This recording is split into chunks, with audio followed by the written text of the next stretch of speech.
Debt is something that almost everyone deals with. But how much do you really know about debt? In today's episode, we're going to talk about the basics of debt. So what is debt, the types of debt, and why is it so much a big part of our financial system and our finances. Debt is defined as the amount of money that one party, who is the borrower, owes another party, who is the lender. And that debt is actually under an agreement where it is going to be given on a specific period of time, but also with a specific interest that is supposed to be added on top. So in this instance, we're just saying, let's say our part A and we have our part B. So our part A, this is the person who's looking for a loan. This person, they go to part B to get the money. This is the borrower, this is the lender. So part A is the one who's going to owe part B, and part B is going to come up with terms and conditions that part A has to apply to before they can actually get that loan. In this instance, those terms and conditions we're talking about things such as time and interest. Because when you get that money, you're not going to retain a specific amount of money. You are going to put some additional interest on it.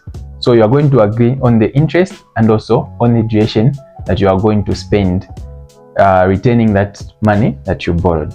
Okay, so in a nutshell, that is actually what debt is. There are several types of debt. Now we have these ones we're going to talk about today. There are those that actually deals with personal debt. Obviously, there is also what you call corporate debt and government debt.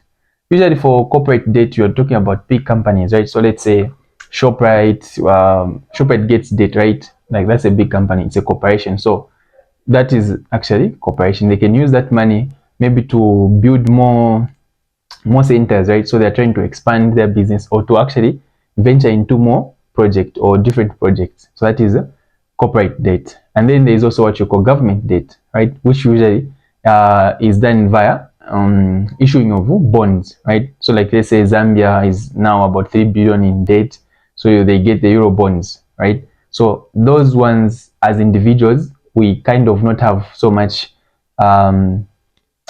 influence on them, right? Unless we come like a group. But today we're going to talk about the personal type of debt that you and I can actually deal with, or you and I deals with on a daily basis. So the first type we're talking about is what you call secured debt. So this type of debt is actually called secured debt because it is backed by collateral.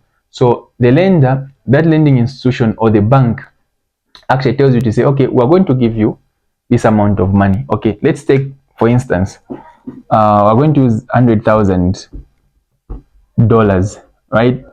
So because you have been given this $100,000, the bank says, we need to be secured, or we need to have security to say, with this money we're giving you, you're not going to destroy it, you're not just going to run away. So we're going to get something that is close proximity or even more of value that you are going to list as your collateral. So for example, maybe you use your house as a collateral, right? So if you're talking about things like mortgages, you get a loan and then it's actually put under a mortgage, meaning your house now, if you don't pay back that loan, the bank can actually come and have a foreclosure on that house, they seize the house, right? So this is secured. This type of loan is backed by collateral, like we said. So it's backed by collateral. So when you talk about unsecured, in this instance, we're talking about one that is having actually without collateral. So most of the times you find that everything about secured and unsecured, they're the same, just that this one, the bank is having that collateral that they can get from you. On the other hand, the unsecured one, they are not having. And this is really going to occur mostly between family and friends or lending institutions that have trust in you. Maybe you've worked with them for several years and they think they can trust you. They don't need to come and get any of your properties because chances are you are just going to retain the money because you have that track record of paying back your debt even on time, right? So that is on the secured part. Now, revolving debt. A good example about this type of debt is actually credit cards. Okay, so credit cards, these type of debts you can actually repay back and then borrow again, repay, borrow, even without finishing the repayment, right? That's why it is revolving. it does not have a specific period of time and a specific amount. What it does is it has a limit to what you can borrow, right? So for example, credit cards usually they have a limit. They'll tell you, okay, you are a beginner, we're going to give you this credit card, but your limit that you can borrow is 7,000, right? But that 7,000, you don't have to get it at once. You can be getting it from time to time, and you'll be paying it back. What they have is they have a minimum amount of money you are supposed to pay back every month, right? It's a minimum. You can finish repaying back all the debt, but there is a minimum that you are actually supposed to pay back. And then you're also allowed to borrow more. And obviously, with the increase in the credit score, obviously also there will be the increase in the amount you can borrow. And then they'll change you. They tend to have a system where they have cards, right? So a card for beginners, so you have platinum, right? So you find that those cards are going to allow you to have more money that you can borrow. So this is what we're calling revolving. A good example here, we are saying it's the credit cards, because that one only deals with limit. So they can give you a limit to what you can borrow, but you're not getting all the money at once, and you're not using all the money at once. You just have a limit to which you can actually get. Then consolidating debt. This type of debt is where, let me give an example, where you have actually been working with a bank for several years, and then let's say you've used that bank to have your mortgage, to have your car, and maybe your student loan as well, right? Maybe even medical bills we can add on to that mix. Then you find that you are overwhelmed. So you go to the bank and you suggest to say, okay, why can't we put all this credit together and then restructure the terms and conditions so that we can come up with a way in which I can actually pay back the money that is going to be easier for me.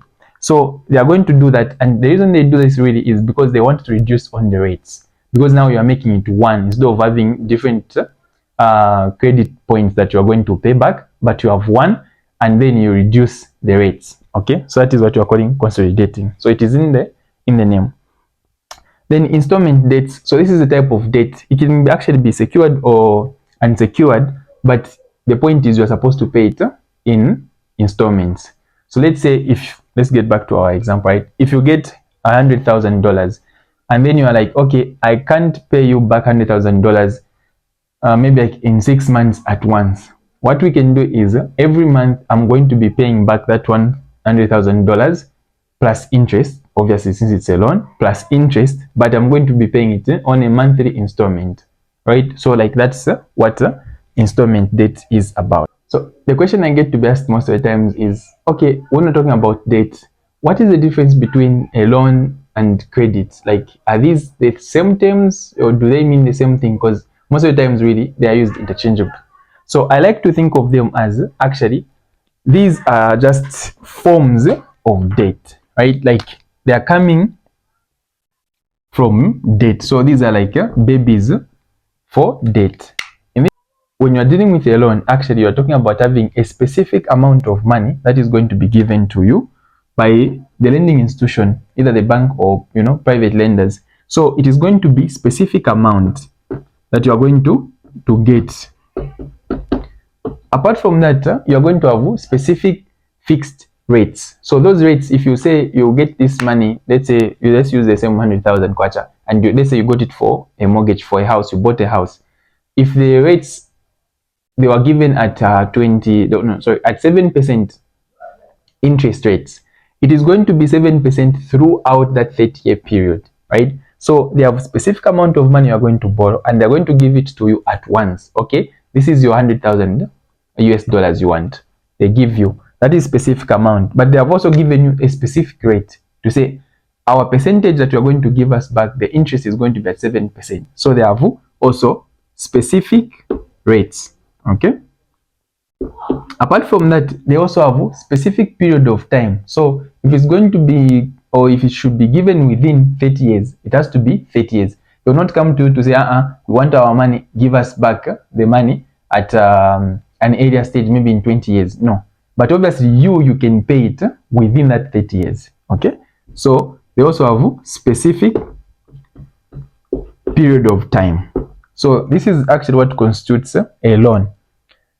Credit, on the other hand, when you're talking about credit is really a system of borrowing that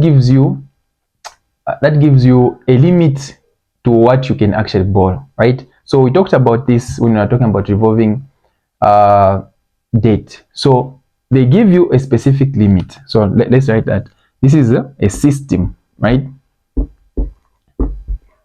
So they're not going to give you the whole amount of money like in a loan where they give you the 100,000 kwacha. Sorry, the 100,000 US dollars. No, but they're going to give you a limit to say, okay, for example, if you're a first-time borrower, most people or most banks are going to give you maybe up to 7,000, right? So if you're borrowing up to 7,000 US dollars, that is the amount you have in that credit card. So either you can borrow more on a day, or you can actually go and just have the card and just use it for emergencies. That is up to you. What you have is actually access, right? So this one is a system that gives you access, right? It is giving you access to the funds. You don't need them. When you need them, you can have access to them, but it is not your money, right? And you're going to be charged for. And that credit, the good thing about this credit, you can actually take it to the next month. And when you pay back, you can borrow more. And with the improvement to your credit score, you also get to improve how much money you can actually get. Meaning that limit, for example, if you started with a $7,000, it can actually go as high as $35,000, depending on that relationship you have with the bank and how well you are handling their business. Okay, so this is the difference. Let's talk about a credit score. What is really a credit score? Maybe something you know, something you might have heard of, or something that is completely new. So a credit score really is just a numerical representation of your credit worthiness. This number is actually used by lenders to actually know how good you are with credit. So what are the likelihood that you're actually going to pay back your credit, and not just paying back, but also paying back on time. So this is what a credit score in simple definition is, and it is actually used by banks. Different regions and countries have different types of credit score, but really it actually focuses mostly on these things that I've listed out here. Actually, are either going to make you have a good credit score or going to make you have a bad credit score. And obviously, the higher the credit score, the better, right? So payment history. In this instance, we're just looking at how good is actually your payment history of your previous credit. So they are going to get information about you. Either a bank or a lending institution is going to get information about you, and then they're going to say, okay, this person actually pays back money on time or not. Therefore, they're going to assign a specific score to that. Then they're going to look at your credit utilization. So currently right now, how much of credit are you using, and which types of credit are you using? Are you having a mortgage? Are you having a car loan? Are you having student loans? Because they are trying to assess their risk to say, if I give you money, are you in a position where you can pay them back, right? Then the length of the credit. This one is just looking at the experience that you have as an individual. Obviously, someone who's been handling credit for 15 years has more experience with credit than someone who has not been handling, or who has just started using credit, let's say maybe for 6 months. So they want to know, okay, is this person going to pay us back when we give them this money? Okay. Credit types, look at the types of credit you are using, also the maximum amount of actually debt that you are having, because they don't want to give you more money, more debt, actually also on top of what you're already having. So you're already failing to pay, they don't want to give you more, right? Then recent inquiries about credit. So they want to know, how often do you actually apply for these credits, right? Like you can't, let's say in a span of 6 months, right? How much have you really applied for a loan from different banks, or even just from that same bank? Because they're looking for a pattern here. Are you good with debt, or is your livelihood just depending on you actually borrowing money?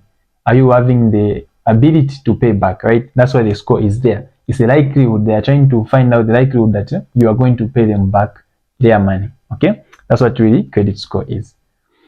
All right, guys, that's it for today's episode. I really hope you learned something, and I hope you enjoyed the video. And if you did, give it a thumbs up, leave a like, and leave a comment in the comment section. Subscribe to the channel for more videos, and leave that notification button. As always, guys, I'll catch you in the next one. Peace.